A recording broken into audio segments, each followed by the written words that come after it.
We have quite a lot of stuff to cover. Let's try to be fast. Quick introductions. My name is Osma Ahvenlampi. I'm the CTO of Sulake and been with the company for almost, actually, in a week's time, 8 years. And my name is Teemu Huhtanen, and I'm the EVP for BizDev, and I've been with the company for 8.5 years, and over half of that I've been based here in, not here, but down in LA. Okay, so that's about us. What we're talking today about is first of all, some of you may not know Habbo Hotel. We'll give a quick intro to that, and we'll have a video that probably opens it up quite nicely. I will try to give a counterpoint to Aki's argument about less and more social by telling you guys why is Habbo different from other social games. And the rest of the presentation will look at a few lessons learned from our timeline, which is rather long. So Habbo has been around for 11 years. We started in 2000 with it. Actually, before we started with Habbo Hotel, our founders had this chat environment called the Mobiles Disco in 1999, and that was the predecessor to Habbo. When you see screenshots of the modern Habbo, you will recognize some pieces of it, but this was a very crude environment compared to what Habbo is today. Habbo today is about 220 million registered users over 11 years. And over which 42 million were active during the last 12 months, and 2 million actually paid. So, we'll come back to monetization, but everyone can do the math, what the paying percentage is. And then about Habbo, before we show the video, I think most of the companies that have been talking today are really targeting an older audience than we are. And in fact, if you ask most of the companies, they're going to say that they don't even target teens because they think teens cannot be monetized. So our users are really between 13 and 16. It goes a bit lower, for example, in the Nordic countries. When we go down to South America, they tend to be a bit older, up to 18. And Habbo is really the way I like to explain Habbo, that it's all about self-expression and really experimenting new stuff. So when you create let's say you create a boy character, you can always go to a girl character and basically try to, start talking to her. And, if you totally mess up, she doesn't like you, you can always change your character, go back and, continue the conversation. So it's for teens, it's really trying out these things in real life, but they can do it virtually in Habbo. And to expand on that a bit, I mean, being a teen is the age where you try to experiment on who are you going to be when you're an adult. Who would you like to be, and how would you like to compare yourself to your peer community? And especially here in the States, and imagine the high school environment here, it's kind of dangerous to start experiment. You will experiment too far and you will lose your own entire status in the community. So anonymous virtual environments like Habbo Hotel are, in this sense, a perfect environment for experimentation on trying to do something that you wouldn't dare to do in the real world. But yeah. Oh yeah, about the revenue. People, usually ask us how come you guys are showing all these numbers? Because nobody else is doing that. We're not public. So there's the revenues for the past 10 years. And last year in USD, we did around $80 million of revenue and clearly profitable and cash flow positive. 2 million paying users, $80 million revenue. Take the math on that and let's talk about what monetizes and how is free to play and more social working. So let's look at the video to show you. Tonight, we bring you an exclusive interview with a man who went undercover to seek out the mastermind behind the craziness and creativity of the world's largest hotel. Personality-packed parties, crazy contraptions, spectacular snowball fights, and thousands of imaginations running wild. These are just a few of the reports from people who have ventured inside Habbo Hotel. Here now is a man who has seen it all firsthand. Tell us, how did you find your way inside? It was so easy. There are all sorts of ways to get there. Millions of people check in every day. Okay, so set the scene. You're in the lobby. It's time to assume your new identity. At that moment, what's going through your mind? That this was kidding fun. I got to make my Habbo any way I wanted. Size, gender, skin color, whatever I felt in the mood for. Finally, I get to try out that green mohawk I always wanted. Now, once you entered, tell us what you encountered next. It's just like any real hotel. You get a room when you check in. The difference is, it's the only hotel where everyone gets to decorate their own room any way they want, with millions of items to choose from and purchase in the Habbo catalog. At this point, you're all alone in this gigantic hotel? Well, not for long. I bought a pet. And wherever I went, new friends started noticing me right away. They showed me all around. Next thing I knew, I was bouncing off walls, becoming a superstar sports hero, and afterwards, enjoying a cozy dinner for two. Everywhere I went, it was like I was a celebrity, just for being myself. I even met a few real-world celebrities. But wait, what viewers want to know is, did you finally discover the mysterious genius behind all these clubs, games, and events? The answer was right there all along. There is no mastermind. Everything in Habbo is created by other Habbos just like me. We are what makes Habbo Hotel so cool. Viewers, you heard it here. A stunning revelation. Sure to send shockwaves through the world of social games. The genius of Habbo is its users. Habbos just like you. Habbo Hotel. Check in and check it out. Core of Habbo Hotel really is about friends, creativity in this experimentation field, and attention from other people. And in that video that you just saw, I wish I could get to my slides here. Try my laptop. Okay. Yeah, keep talking. In that video you just saw, every one of those avatars was another player. And that really is what sets Habbo apart from every other social game, especially the games in the Facebook area. That I agree with Aki. Every one of those is a massively single-player experience, all about parallel play. Whereas Habbo is all about play with your friends real time. Yeah, one question, Mac adapter. Technics here? Anyone? Okay, we have to do without slides. Okay. Yeah, I guess that's the one. But you can see the slides. I can't control my computer. Okay. Just, completely there you go. lost itself. Well, let's go for the learnings. Like we thought that for the first time, like we would actually talk about the stuff where we totally messed up. That where the company seriously lost millions of dollars because we made wrong decisions. And before we get to China, I'll talk about like how back in the day, back in 03, 04, we kept going to all these new countries.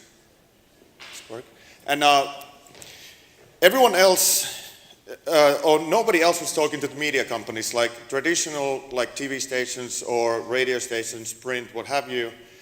But we were kind of like bold enough to go and talk to those guys and ask them to do a simple partnership where they would put Habbo on air, on TV, and we would monetize the traffic. And back then, you know, there was no Facebook, there was no social games and what have you, and even games were really like a new thing for the media companies, and they were kind of like, okay, let's try it. So we did all kinds of different partnerships, like from joint ventures to, you know, all kinds of, you know, licensed. We did license Habbo in a few countries to a local kind of media company and what have you. But, you know, back then, like, even today, the countries where Habbo is the strongest, for example, like France and so on, like, Habbo was launched through the local media company. So that was kind of, you know, the thing that where we succeeded, and still I don't see many companies doing that. And now we pretty much get to China. And before we get there, let me skip back a bit back into the social mechanics of the thing. So there was a presentation by Mia Consalvo this spring GDC where she covered her studies of 80 different social games, mostly on Facebook, and what were the social game mechanics that she found in them. And to summarize all of that into one slide, what she found was 5 different mechanics, 3 of them asynchronous, 2 of them live, real-time. You have the friend bar. Aki told about how it can be deeply social because it is your friends. I agree, but it's asynchronous. It's not a social experience in the sense that I would actually meet anyone. Gifting, same thing. You send messages. It's slipping the message, paper under the door, but you don't actually get to meet anyone there either. Same with visiting. That could be a social experience, and in Habbo Hotel it is a social experience because actually you're visiting people in their rooms when they're there, or if your friend isn't there, someone else is, and you can make new friends. But in most social games on Facebook, visiting means you visit a stage that is actually empty. There is no one else there. There are examples of games where there are actual other players in there. Texas Hold'em Poker, of course, you're playing with other people. There are other games where there are challenges, and some games have their own chat from before Facebook had chat. Now, the example of Habbo Hotel, our first task for a new user is to find another player and talk to them. That is social. I mean, we put the social experience of actually meeting other people and interacting with them to the core of the game, and that's been there way before Facebook and way before anyone had had concepts that we now call social games. This was what Habbo was at the core. We put game mechanics on top of it afterwards. Why do we do that? Is shown in this chart. The red line is I'm sorry I can't tell you the axis absolute figures, but the red line is the relative share of new users who make a friend within their first visit. The green line is how much time they spend in the service while they're new users. And you can see there's a clear correlation. If something prevents them from making friends, they will not spend as much time.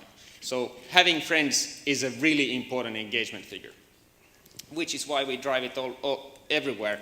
So once you finish the quest of actually meeting someone and talking to them, your next task is to make a friend. And where you make your friends is environments created by other people. So this is a social hangout with a small pool in it. That's cool. This is a role-playing environment where people get married. That's a deep social experience, I think. And with that, back to... Okay, so now back to China. So I thought it was important to tell like how we partnered in different countries before. I have to say it was our investors who said like we have to go to China. And this is like many years ago when people were kind of thinking that you can go to China. And we were like, okay, let's go to China, like no problem. We went to all these countries. And we totally blew it, but I think we did really good work, but there's a couple of reasons why we did not succeed. First of all, like we talked to everyone, Shanda, The Nine, Tencent, you name it, everyone. And, you know, Habbo was kind of a known company, you know, for those companies. So we had good discussions, and we actually had a choice between different companies, like who do we work with? So then we knew that we're going to need the license to operate the game in China, because we didn't want to license Habbo away, we wanted to still operate it. So we chose the government of China, so CITIC. So we were like, you know, now we're golden, like nothing is going to stop us and so forth. But, you know, the day we signed the deal, we got hammered, like, you know, that's the way they do business in China. Next day we're at the office and they're like, we don't like these 3 things and whatever, it was 5, so let's negotiate. When we thought, okay, let's go and launch the game, they're like, you know, no, let's go back to the table.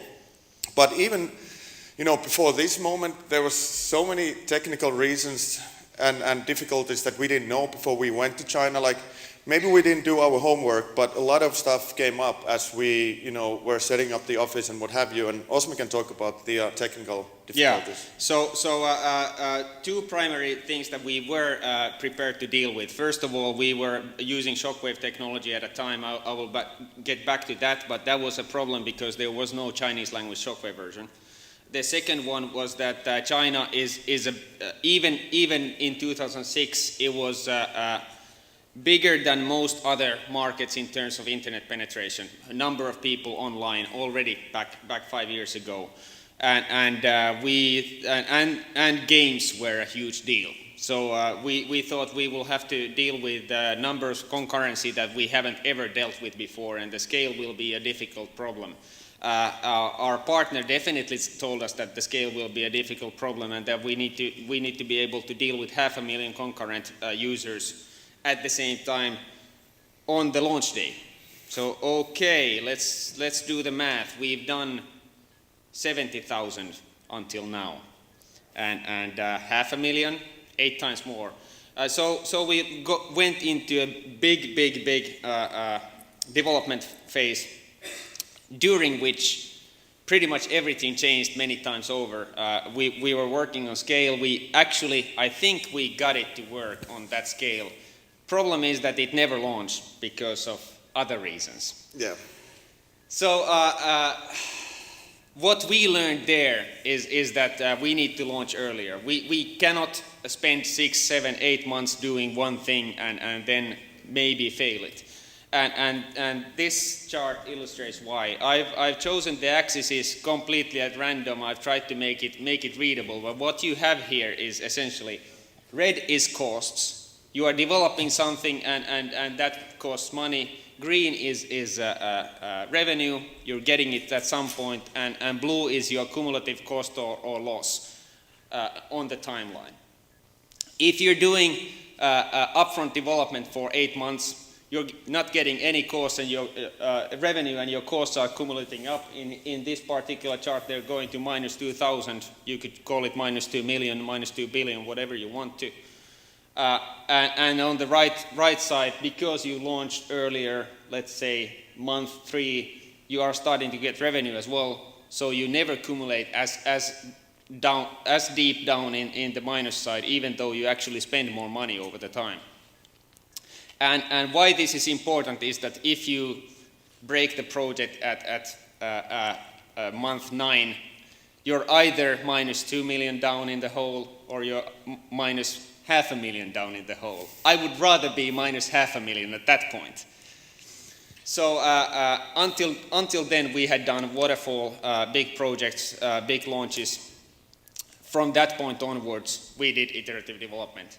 And with iterative development comes a lot of measurement. So we have worked on many different measurement models since then. Every social games company today does measurement, of course, but how you measure is very important. I would be happy to talk about the funnels in quite a lot of detail, but we don't have the time for that today.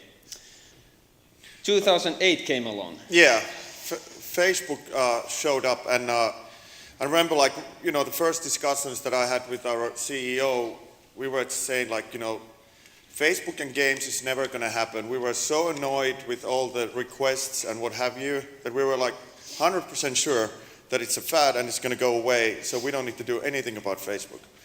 Then, like, maybe a couple of months went and we were like shite, like we were wrong.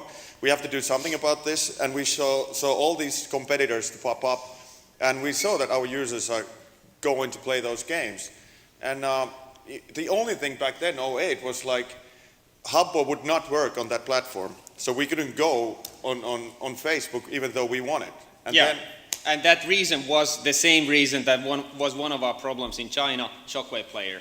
Shockwave Player had been a good tool for us for the past 8 years until then. In the turn of the century, it was pretty much the only tool available that could be done, could do something this rich on a web browser. But by 2008, it was a complete dead end, and we needed to do something. Now, we estimated that we would need 6 man-years of work to replace the client. We could, of course, compress it down to way less by having a large team doing it, but you can't have a huge team doing one thing. Anyway, we chose to do Flash, and that particular rewrite worked, even though it was a big project. Why did it work was essentially about 2 things. we decided early on that we would maintain it side-by-side compatible all through the project. We would be able to run the Flash client, even when it was not done, we would be able to run it against our live servers, meeting people who are actually live users using the Shockwave client, and vice versa. And that meant that on the other hand, we needed to do quite a lot of work for the Shockwave maintenance to make it easier to do the Flash version. But on the other hand, it gave us the needed flexibility to decide when do we actually want to roll this out. The other part was that we decided that we will not do any new features while we're doing this technology transition. We will delay all the new features until we've actually transitioned over. And what turned out to happen is that instead of the 8 to 10 months that we thought we would need to do it, it actually took 13 until we launched it to beta users, actual live customers, and 18 months before we got rid of the Shockwave technology entirely. However, that was because we were doing iterative development. There were times when we needed to scale back on this new tech creation and go back to do more on Shockwave so that we could get the business going or keep the business going.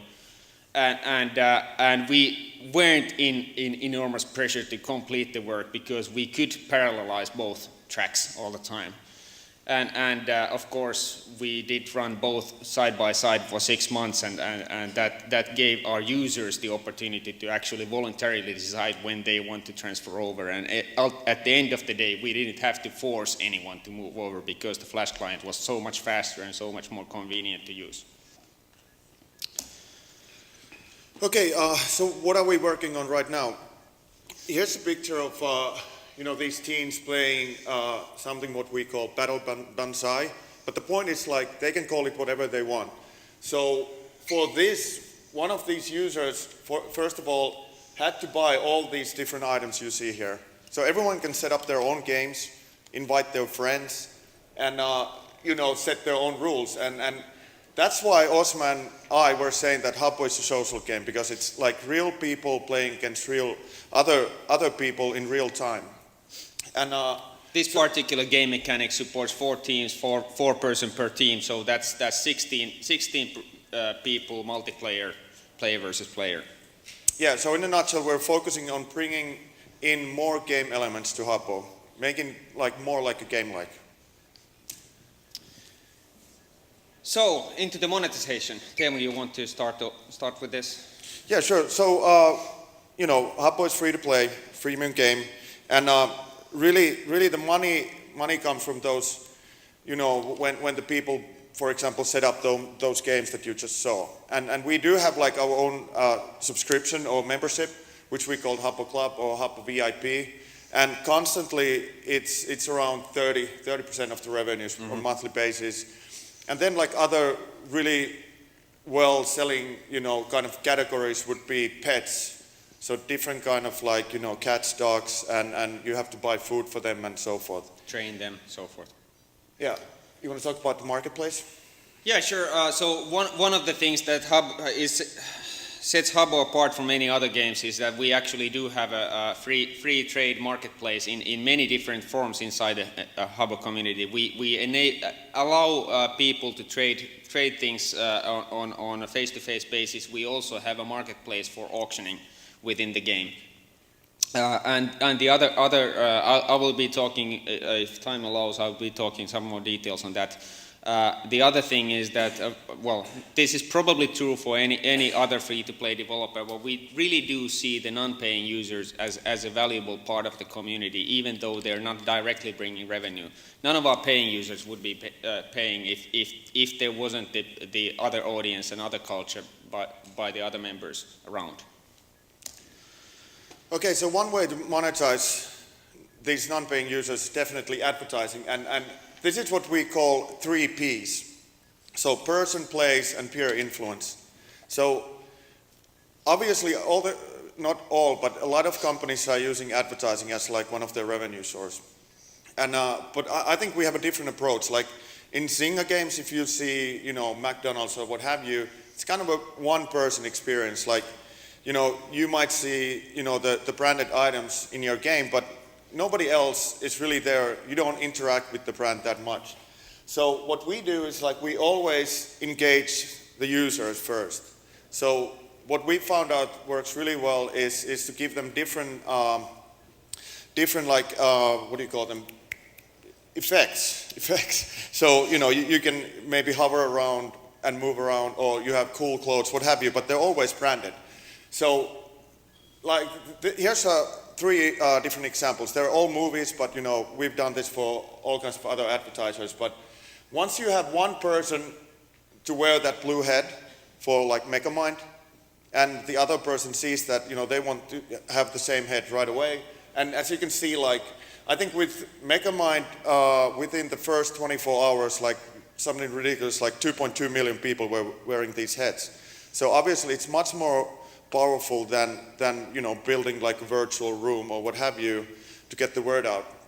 And one thing with advertising that I think every other company is thinking about is like how tough it is actually at the end of the day to sell these campaigns, because every game is selling pretty much kind of a different thing. They might have different metrics and so forth. So what we're struggling with is really to crack the advertising so that it's more like self-served, like like Google AdWords or what have you. But we know that there's like offers are a really good thing that came up like a few years ago, and video ads and stuff like that. But not all of it like really can actually be put in these virtual worlds. So like showing video on top of that, like it's going to break the illusion that you're in this virtual space. So. And one really important distinction is that all of these standardized advertising styles are really about the game or the developer channeling a message from the advertiser to all the users, but it's very impersonal, whereas this is the users bringing the brand to their peers. Yeah, and advertising sales have been constantly like between 10 to 15% of our overall revenue year on year. So it's not really like growing, but it's a kind of a nice add-on, but we're definitely focusing on virtual goods. And as you can see, like we pretty much work with all the big advertisers during the years. And one different thing that we haven't seen that many other games doing is bringing these real life celebrities in Habbo, and kind of like, from our point of view, this is all user acquisition. It's obviously for the users, it's good content to have like a chance to talk to Ozzy Osbourne or Pink or Miley Cyrus, what have you. But still, like, not that many people are doing this. And by the way, one more secret that I don't think anyone knows, but we've never paid to any of these celebrities. Whether it's Justin Bieber or what have you, like, we never pay. So, but the idea obviously is nowadays, back in the days, we were doing this because we thought it was cool and the users would love it. Nowadays, like, we actually do analyze, like, how many followers does that person have on Twitter, how many fans do they have on Facebook, kind of trying to understand how many people can they bring into Habbo. It's obviously quite a bit of work to go and meet these celebrities, do the kind of the celebrity visit and the interviews and what have you, but sometimes it really pays off. And on the next slide, this is from today's People magazine. So the circulation is 3.6 million people, or copies. And this is just a story about when Miley, Justin, and what's her name, Selena, came to Habbo and kind of did their visit and wrote a note to their younger selves, like, kind of thinking that, what would they do differently, if they were like 11 years old right now. And, it doesn't have like huge Habbo.com here or anything, but, if you read the text, it says like, these people came to Habbo Hotel and so forth. So it can be a really good like branding and user acquisition tool. Why did they come to Habbo Hotel? Is that because they can have a more engaging, more direct conversation with their fans on Habbo than they could on Twitter? Of course, they reach more people at once on Twitter, but it's not as engaging. Plus, they always want to sell something. Yeah. So, we have to promote the upcoming, movie or album or what have you. Okay, so on to the virtual economy and user sales side of things. So Habbo's revenue is almost entirely from micropayments for virtual items. as Teemu said, the advertising side is always has remained a small piece of the entire pie, and we haven't really understood why doesn't it get bigger pie, a bigger slice of the pie. But I guess that's because the monetization side works so well. 2 million paying users, $80 million revenue last year. Do the math. So why does it work? Well, first of all, the item catalog is very big. It's interesting. You can create a huge amount of variety with the rooms using it. Second of all, it is collectible items, and with collectible items comes that you can actually trade them. There is an economy behind it. So how I would define what is an economy is that the participants in that economy must be able to exchange value. It's not enough to have currencies and we sell currencies and users use that currency to buy something from us. If they can't buy something from their peers, it's not an economy. With the economy factor comes a very, very important piece. There are a lot of users with no money or very little money. And then there are a few users who have an enormous amount of value. Each one of those gold bars. This is like $4,000 worth of like items in this. Each one of those gold bars is 50 coins, which is about $8. There's stacks and stacks and stacks of it. And this is an actual user who has actually over 8 years, they have collected this value by trading, by buying, but with masterful use of the economy. And one other way of looking at the same thing is that the bars here are 4 different segments. People who are just casually visiting, people who are regular Habbo users, people who are customers, and then the high spenders. The bars represent, the blue is the number of users in that segment out of the entire total, whereas the orange is the amount of time they spend. The people who spend a lot of money spend almost all of the time as well. 50% of the entire time comes out of the 5% of users who we call high spenders in this category. They are just dominating everything in the economy and in the gameplay. So yeah, that's the power of actual virtual economies. Okay, and this is actually the last slide. So the future of Habbo, like the way we see that Habbo is still going to keep growing, and it has still like another 11 years or what have you ahead, is that we believe that Habbo is such a strong IP that it can be leveraged on all these other platforms. Necessarily, like, we don't mean that the same experience will be on mobiles and so forth, but you know, the video that you by accident saw, like that's the first iPhone game that we're launching, like actually as soon as Apple is going to approve that, so within a week or what have you. And Osma, you want to talk about tablets? Yeah, sure. So the way that we see this, these new platforms is first of all, they're extremely exciting. Of course, I think that the transitioning to touch computing is the biggest thing to personal computing since the Commodore 64. But tablets, because they are a sit-down device where you actually have quite a lot of screen space and you can actually interact with it using both hands, it will support quite similar concepts as PC and browser gaming does. It's just that the UI is different. Whereas mobile gaming actually resembles Facebook gaming in the sense that you have to have concepts that work in 2 minutes. They have to be able to, you have to be able to put them away and take them out half an hour later and continue where you left.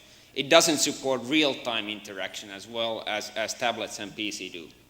Yeah, and even though like you saw that we didn't really succeed in China, like we feel that there's quite a few big markets that we can still go to and localize, meaning like them having their Habbo on their own language, like Turkey, Poland, and so forth. So we definitely think that there's a lot of room for growth in terms of like just going to new markets.